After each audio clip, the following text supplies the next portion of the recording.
And there we are. Thank you for joining me, everyone. Charles Moscowitz, Monday through Friday, 12 noon, right here at the flagship station, which is at YouTube and all of the various subscribing streaming platforms. My guest is Kevin D. Miller. Kevin is the author of the new let me just go here. The new book, White Skies, Black Mingo. He's an award-winning, best-selling author. Kevin, thanks for joining me today. Thanks, Charles. I appreciate you having me on. Looking forward to the conversation. Great. Well, first of all, I just want to ask right off the bat, Sure. exactly what is a Mingo? Yeah, the term Mingo, I think it would be looked at as a little derogatory these days. The Mingo were actually an independent people of the Iroquois. The Haudenosaunee is the correct name. The Europeans refer them as the Iroquois. I think that's a French word the English used. A little offensive to them too. They refer to themselves as the Haudenosaunee. But a Mingo, the term Mingo, it refers to, when they say black Mingo, blue Mingo, the fierceness of their warriors. Essentially, is what they're talking about, the fierceness, cruelty of the warriors. And the Iroquois tribes, the Confederation of the Iroquois tribes in upstate New York, they were allied with the American Revolution side, as opposed to the British, which unfortunately many other tribes allied themselves with. True. And they also say that Benjamin Franklin was inspired by their example of creating this confederacy and used that as a model for the American states. Yeah, that's actually true. That was because they referred to the government, the sophisticated government of the Haudenosaunee. I mean, these were a great people, and they ruled themselves, and they had a tremendous way of ruling themselves. They pulled all these tribes together. It was originally 5 tribes. Mm-hmm. The Tuscarora was added later, but their form of government, the way they put it together, and their sophistication of the government, I think, inspired Benjamin Franklin and some of the forefathers in forming our own government. So we should credit them with that. Oh yeah, absolutely. And what is happening with them now? I think that there's still reservations in upstate New York. There is. I mean, there's still reservations in upstate New York and across the country. I mean, there's, I think 567 recognized tribes across the country, many reservations in New York and Ohio, that area, Oklahoma, sure. Arizona, where I'm from, New Mexico. So there's a lot there, and there's a lot of issues, Charles. I mean, there's a lot going on. That it's interesting because the Native American people, it's almost like they suffer silently because they don't get the press in the media that so many other groups do. So many other groups are getting the most of the attention, but the Native Americans have so many issues that could be addressed and be helped, I think, if they would get some media exposure. Well, good. Let's talk about a bit about that. I mean, I think that the whole system of reservations and recognizing the sovereignty of Native tribes, I think it was started really by Grant, I believe, in that he wanted to change. He actually put a stop to the policy of relocation and the Trail of Tears, which had been in place since the days of Jackson, and which was forcible resettlement into Oklahoma. Mm-hmm. And he basically said that if the Native American tribe is willing to live peaceably, then there will be a treaty signed. Not that every one of them probably was violated, but I know. I mean, yeah, that's a given. But the idea was that there would be recognition of sovereignty for the tribe nationally, or federal sovereignty. And then he also set up the Bureau of Indian Affairs in Washington. Correct. Right. Now, what has, I mean, I think also of a quote from during the Wounded Knee incident in the 1970s. Russell Means, who was the head of the Ogallala tribe, the Sioux, he testified before Congress, and he said that something to the extent that we should note that socialism doesn't work, and if you want proof, take a look at Native American governments and the chaos that's caused Native American peoples. Do you think, what is the question with that? I mean, have the tribes been able to become, more prosperous or more self-sufficient, or are they still, wards of the state, so to speak? They're struggling, Charles. Personally, I don't believe in socialism. I don't think it works, and I agree with that. because everywhere I've seen in the world, every society that has it, it fails. Yes. And yeah, I think that the Native Americans would be better served by not following a socialistic type of, government. But some of the bigger issues, I think, is just that they don't get the government assistance, I don't think, as much as they really need it. And a lot of these reservations are so remote, it's hard to get out there, and the housing is terrible. I mean, sometimes it's almost third world. I know I've driven through some reservations in Arizona, and basically some of the housing is they're just shacks, and their unemployment is terrible. Yeah. Yeah. I mean, it's poverty. Yeah, exactly. No, it's high poverty. And the other thing too, that's just baffles me is this incident of women and children just being murdered and disappearing. Yes, there's an interesting recent sociological study of that. I'm studying sociology now, and there was that Native girls have been kidnapped and murdered and put into sex slavery and everything else, and that in a way, I mean, maybe one of the reasons for that, besides the obvious racism, might be some of the ambiguities around Native governments and their the jurisdictional aspect, because you can get away with that kind of thing, and that some situations aren't necessarily looked at by like the state law enforcement. Maybe, I don't know. Yeah, it's just boggles me. I mean, the stats. One of the stats that I was doing my research on, it shows that 80% of the abused, raped women are by non-Native Americans. But on the reservation, like half the Native women have suffered abuse, on reservations. We don't know why they're disappearing. There's a big organization called the MMIW, Missing and Murdered Indigenous Women. Yes. That are trying to get out there, trying to get the word out, trying to get the media out and try to figure this out as to what is happening, here. Right. And one of their jobs is outreach to the media to try to bring attention to this, real human rights catastrophe. I mean, by any measure. Sure. What you're very pleased with the appointment by President Biden of Deb Haaland as Secretary of the Interior. The first Indigenous. Well, actually, not the first. I think the first was Vice President Curtis under Hoover was a Native American. Oh, okay. So I mean, I think Bev Haaland's the first Interior Secretary. Now, right. Obviously, I mean, I applaud the Biden administration for doing this because, I mean, the Interior Secretary is, over the Indian affairs and over the land management. It makes sense to me. I mean, I don't agree with her politics. Her politics and my politics are probably on the opposite end. But I really think that's, I was really pleased to hear a Native American be put in that position, because it just makes sense to me for a Native American to be over, Indian affairs. That makes total sense. But right. So, and Bureau of Indian Affairs has a history of corruption. So you need somebody to go in and sort of clean up the place. I mean, and it's kind of poetic as a Native American woman, in all Native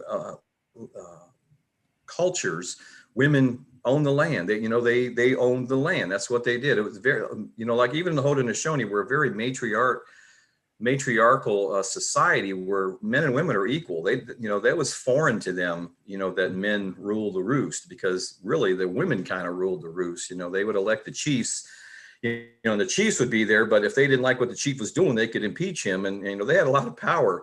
Wow. But they owned the land. So it's kind of poetic to me that a Native woman would be in charge of land management and Indian affairs. So that does have a certain poetry to it, doesn't it? That's amazing. Sure. And who better than to take a look at the welfare of American lands? I mean, that makes a lot of sense.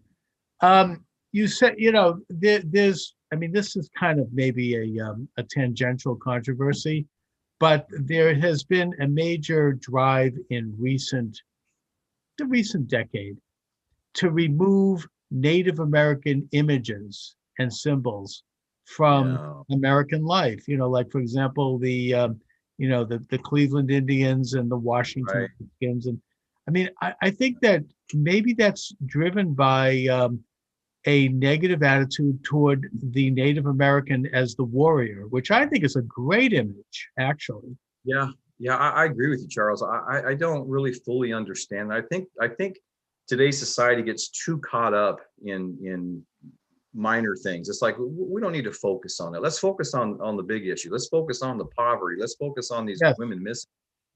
And it was a Native American that designed the Washington Redskins logo. And also it's erasing Native Americans from our culture.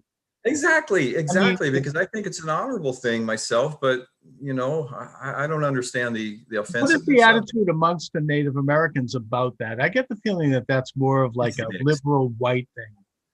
I think it is too. I agree with you. I think it's more liberal whites that are offended, because there's so much out there to get easily offended by. I think natives are mixed. I think some natives, have a little problem with it. Some natives could care less, and some others, it's kind of an honor. I mean, I'm half Irish. I'm not offended by the logo of Notre Dame. The Fighting Irish. That doesn't offend me. That's kind of cool. Yeah, I would think. I think, and as I say, I think it has more to do with an anti-militancy, which I think is being removed. And it was an honoring of the Native American warrior, which I think is, as I say, a great and tremendous image. I do too. So we talked. I think that we've talked about the native governments in the reservation, some of which are great and others of which are corrupt. But I think that when you have a corrupted government, obviously you're going to have a squandering of resources, of opportunities, Yes, right. because it goes into people's pockets. That's what corruption does. So Exactly. when you have that kind of thing going on in a state politics or federal politics, we have kind of a system of balances, in that we have like a district attorney, and you've got a sheriff, and you have a Department of Justice. But I think with the Native American tribes, what can they do to combat corruption, which happens in any society, when that becomes predominant in a Native government? I think they really need to become more involved. I don't think enough Native Americans are involved in this. I mean, there's a lot that really are, but I think more. And, the polling's kind of lacking on it, because, like, again, the reservations are so isolated, and a lot of times they have to drive for miles to vote. Right. There's no greater right in our society than the right to vote. So if I, my advice to Native Americans would be get involved with all of this, and get out and vote and speak your mind. You have that right. And to get involved in the politics of the state and of their reservation, right? Exactly, of the state and the reservation, and exactly, and try to root out the corruption where it is, and remove those people, that are corrupt. I mean, that sounds like a simple, general statement. It's not so easy, especially if you're taking on, some of these right. people. They don't exactly go down quiet. And they're powerful people, and they're there because they're powerful people, and they have money and stuff, and that's what's so hard, to fight against. But the Native American are a resilient people, and they've been fighting for hundreds of years, for themselves. So I really believe if they could pull it together and unite, and they could solve many of these problems. Oh, absolutely. I mean, I here in Boston, I'm in Boston, and the Passamaquoddy tribe of Maine came up, after like a 30-year conflict, they came up with a settlement I think it was in the 1980s. It was both the Passamaquoddies and the Penobscots. And I think it was the Passamaquoddy who went on, and they took their investment. It was a financial settlement. And they invested it in businesses. In blueberry farms, salmon fisheries, logging. And it's probably today one of the biggest and most successful employers in the state of Maine, whereas the other tribe didn't. They ended up squandering it because they had corrupt leadership, and now they've got nothing. So in a way, it's a good example of where, with the proper leadership, a tribe can really start to develop an infrastructure and start to use the resources they have and begin to, create something for their own people. I mean, there's nothing that would prevent that. Yeah, that's a great example. I mean, that's a great example, putting the right people in the right positions. So good, a So, good con. and also there's the issue, of course, of casinos, which has been a boom, I would Yeah. think, I would hope. I mean, if you go to Foxwoods, I mean, here in Connecticut, Yeah. they've got more financial resources than most countries in the world. I mean, it's an incredible Mhm. thing to see that. Yeah. The casinos have been really good for the native communities. They're everywhere. I mean, everywhere you go, you can find a native casino. So yeah, I think it's been a good shot in the arm, for their finances and their industry. And even so, it still doesn't seem to be enough, because they still seem to be suffering quite a bit. And Right. probably, like you say, Charles, the corruption and, and just the mismanagement of funds.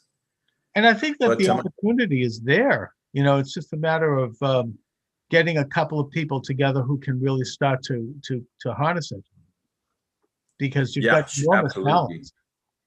Yeah, absolutely. And they just getting its attention. I just wish I could see a little more attention by the media. And I'm glad you're doing this yourself, Charles, because it's an important topic. I mean, they have healthcare issues. The healthcare is kind of lacking. We need to, maybe direct some more funding into that, and helping these folks, because Native Americans are more vulnerable. They're more vulnerable to obesity and diabetes, which makes them more vulnerable to this Yeah, the COVID COVID-19 thing, yeah. pandemic we've been suffering. Yeah, so getting the vaccines out. That's one of the things that I'm working on with my PR person. Is we're going to offer a free ebook of White Skies, Black Mingo to any Native American who can show that they've been vaccinated. Good. Information is going to come within the next week on my website, authorkevinmiller.com, more about it. But we want to share a free ebook, of the book that I've written, for any Native American that can show, hey, I've been vaccinated. Get a free book. Get vaccinated, get a free ebook. So we'll see how that works out. Just trying to do something, because I've written this book in a way through the eyes of Native Americans, and I hope that I've honored them. My great grandmother is she was Mingo. She was Ohio Seneca. They called it. The Ohio Seneca were half Seneca, half Cayuga typically.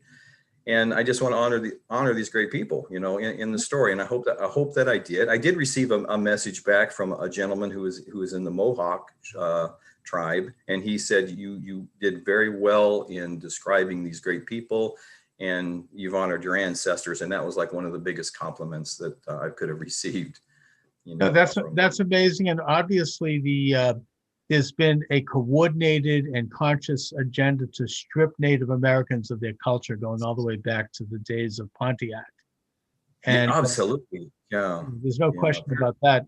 Has there been a kind of a reawakening of the Native ways and the Native consciousness among Native Americans? I know that my only personal example is that I attended a powwow in Mashpee for the Wampanoags, which was very powerful, very moving. And Yeah. you had some great veterans groups there, and just people, Native food and Native dancing, and everything was great. And Natives came from all over the country to attend it. Yeah. But what's going on in that field?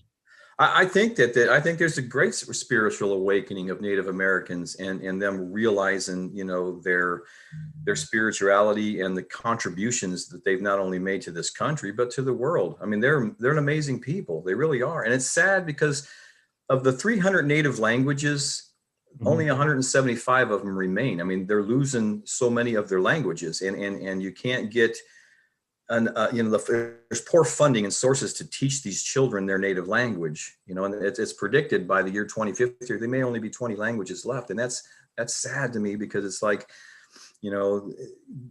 more need to embrace their culture, and not, and not be shamed. Because I mean, we've spent so many years portraying the Native American in Hollywood, and, as the bad guy, and really, these people were just defending their land, from the European invaders. When you look at history, I mean, so they've been portrayed in a bad light, and I think it's time, for these people to shine, and to embrace their spiritualism, and share it with the world.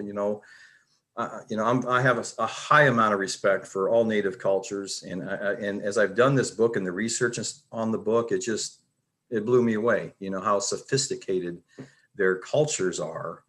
And like I said, in the Haudenosaunee, the women were in charge of the land. A man married into a woman's family, not the other way around, and joined, her longhouse, because Haudenosaunee means people of the longhouse. They lived in longhouses, and the children were part of the mother's clan, and the clan mothers are very powerful there. The men were the warriors. The man was the chief, and like I said, if the chief wasn't doing his job, women just boot him right out, and get a new chief. So they had a lot of power. In a way, it sounds like maybe my own culture of Judaism, traditionally, gotcha. the women Yes. ran the show, even though there was the major separation between men and women. And the men would sit and study all day, but the women were the ones who ran the place and did the work. Yes.